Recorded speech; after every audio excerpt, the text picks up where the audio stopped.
الحمدللہ وکفا وسلام علی عبادہ الذین اصطفیٰ اما بعد۔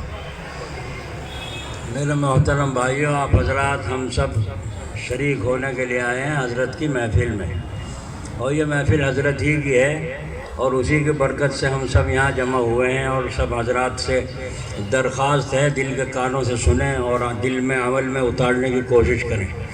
میں تو ایک واقعہ سنا دوں، جب میرا نام لے دیا گیا ہے، وہ یہ ہے حضرت شیخ زکریا رحمۃ اللہ علیہ، اللہ ان کی قبر پر رحمت کی بارش فرمائے، اور حضرت مولانا مسیح اللہ صاحب رحمۃ اللہ علیہ، اللہ ان کے بھی درجے بلند فرمائے۔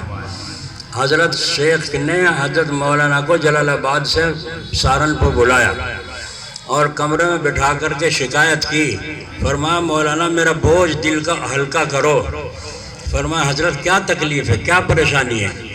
فرمایا میرا دل غمگین یہ ہے کہ اہل علم تصوف سے ہٹتے جا رہے ہیں، اہل علم تصوف سے ہٹتے جا رہے ہیں، اللہ تعالیٰ کی طرف چلنے کو تیار نہیں ہے، اس لیے مجھے بہت زیادہ غم ہے کہ اگر اہل علم ہی ہٹ گئے تو پھر کون اللہ کا راستہ بتلائے گا اور کون اللہ کے راستے پر چلے گا۔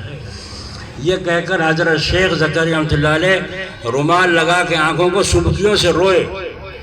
حضرت جلال آبادی رحمۃ اللہ علیہ نے فرمایا نہیں حضرت، تسلی رکھیے، اصلاح کی طرف متوجہ ہیں، میرے پاس دارالعلوم سے بھی مزاح علوم سے بھی اہل علم کے اور طلبہ کے خطوط آتے ہیں اصلاح کے لیے، اور توجہ کر رہے ہیں، آج کل توجہ بہت زیادہ چل رہی ہے۔ جب یہ فرمایا تو حضرت کو کچھ تسلی ہوئی۔ تو ایک بات تو مجھے یہ عرض کرنی اس سے کہ میرے بھائیوں، آج کل جاہل پیر بنے پھر رہے ہیں، یا تو عالم ہو یا عالموں کے تابع ہو، ذرہ برابر ادھر ادھر نہ چلے۔ اہل علم حضرات اس کی نزاکت کو جانتے ہیں، قرآن حدیث کو سمجھتے ہیں، جو اس کے خلاف چلتے ہیں ان کے اوپر نکیر بھی کرتے ہیں، اور جو نہیں ہے وہ جھگڑا کرتے ہیں۔ اس لیے یہ کام اہل علم ہی کا ہے، اصل تو اول علم ہے، علم ہی راستہ دکھاتا ہے اللہ تعالیٰ کا، اور ظاہری بھی اور باطنی بھی۔ تمام بنیادیں ظاہر پر ہوتی ہیں، اس کے اوپر تعمیر باطن کی ہوتی ہے۔ اللہ تعالیٰ نے جن لوگوں کو چنا ہے، آپ حضرات یہاں علاقے والے واقف ہیں، اور جلال آباد کیا مرکز تھا، کیا شان تھی۔ ہمارے یہاں کاندلے میں حضرت مولانا افتخار صاحب رحمۃ اللہ علیہ، اللہ ان کی قبر پر رحمت فرمائے، کیا شان کیا مقام تھا کہ دنیا کس طرح سے فیض اٹھاتی تھی اور فن سیکھتے تھے ان سے، فن، اور وہ فن قلم بند کیا گیا ہے، کتابوں کے اندر موجود ہے۔ میرا ارادہ تھا کہ وہ حضرت کا وصیت نامہ آخری تھا وہ جو میں سناؤں، مگر وہ وہاں دوسری جگہ ہے۔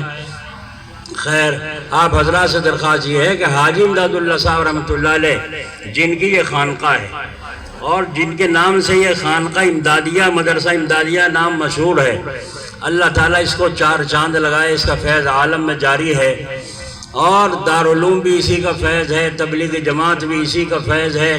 یہ حاجی صاحب کا سلسلہ ہے، اللہ تعالیٰ اس نئے سلسلے میں بڑی برکت رکھی ہے۔ حاجی صاحب نے فرمایا جو میرے سلسلے میں داخل ہو جائے گا انشاءاللہ اس کا خاتمہ ایمان پر ہوگا۔ کتنی بڑی خوشخبری ہے، اور اس کے بہت واقعات ہیں۔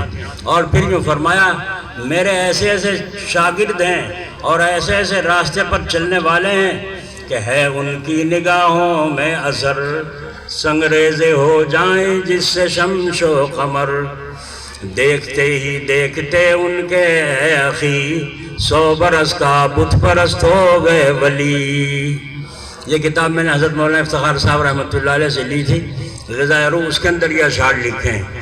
تو اس لیے آپ سب حضرات سے اہل علم حضرات موجود ہیں، آپ کی زبردست ذمہ داری ہے، آپ کو دنیا کو بھی پکڑنا ہے اور آخرت کو بھی پکڑنا ہے، اور دنیا کو چھوڑنا بھی نہیں ہے اور چھیڑنا بھی نہیں ہے، بیچ میں رہنا ہے۔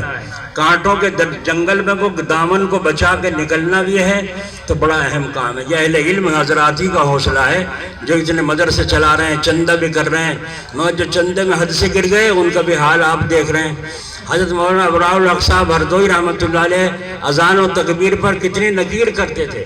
شیخ زکریا رحمۃ اللہ علیہ کے ساتھ کاندلے تشریف لائے تو انہوں نے فجر کی نماز پڑھائی، سورہ تکویر، سورہ انفطار آج تک میرے دماغ میں گونج رہی ہے، کس شان سے پڑھی تھی۔ اور آج اذان ہو رہی ہے، سب بیٹھے ہیں، عالم بھی، قاری بھی، سب قاری بھی، اللہ اکبر اللہ اکبر، بتاؤ بھائی، پہلے اللہ اکبر سے کیا دشمنی ہے جو دوسرے سے اتنی بڑی رشتہ داری ہے اسے لمبا کھینچ دے؟ کون سے قاعدے سے؟ حضرت ان پر نکیر کرتے تھے، بڑے بڑے عالم اور مفتی وہاں جاتے تھے ہردوئی، ان کی اذان تکبیر صحیح کرائی جاتی تھی۔ تو یہ خانقاہ سے نظام چلنا چاہیے، اور حضرت مولانا نجم الحسن صاحب مدد اللہ سے میری درخواست یہ ہے، چاہے مہینے میں رکھیں کوئی رابطہ تعلق جو حضرت کس زمانے چلا رہا ہے اسی کو چلانے کی کوشش کریں، انشاءاللہ امت پیاسی ہے، آپ کے پیاس پانی کو قبول کرے گی۔ اللہ تعالیٰ مجھے بھی آپ کو بھی توفیق نصیب فرمائے۔